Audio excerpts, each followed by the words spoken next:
Do that thing or do nothing. This is one mantra that I found very helpful in dipping into a deep work flow state. When was the last time you wanted to focus on something important, but then after some time of thinking about it, you got doing something else and the important stuff never happened? This happens to a lot of us. The important things we want to do, we are not quite clear what needs to be done. The next steps are not clear. Things are hazy and we get distracted by what looks like something productive. We will check emails, we check the day-to-day things which we are used to. In other words, we keep focusing on our job and sacrifice our career. We keep focusing on what's urgent and sacrifice what's important. One thing that I found very helpful is the idea of deep work from Cal Newport, where he talks about spending some dedicated time on a task. But what happens for many people I talk to, and including me sometimes, is that when I get to deep work, I don't feel productive. Nothing happens. And then I start doing something that I can be productive on, which is not the most important thing for me, but I can be somewhat productive on that. And for those situations, I find this to be very helpful.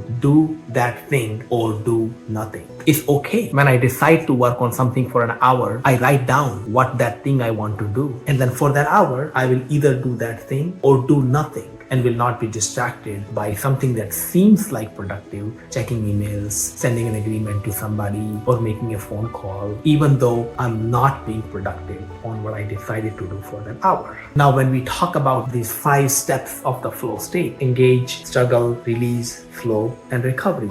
And struggle is an important part of flow. Many times when we are working on something that is not quite in our comfort zone, struggle is natural. And if we try to avoid that struggle, we will never get to do what's challenging and important for us. The way I think about the deep work sessions is this commit, act, and review cycle, what I call the car cycle. We commit to what we want to work on, then we act on that commitment, and then we review how that work session went. And during the time of action, our effectiveness typically slowly goes up. In the beginning, it's a struggle phase, as we talked about in the flow slide. And of course, we can jump to some other task where we will be more productive, but it is important to notice that to hit the flow state, we have to go through that phase of struggle, low productivity. And during that time of low productivity, it is important to focus on doing that thing which we are focusing on or doing nothing. So keep in mind, if you want to focus on something that is important, that is challenging for you, and that is meaningful for you, it is likely that you will go through the phase of struggle. And during that struggle phase, focus on doing what you are doing or do nothing. But don't be distracted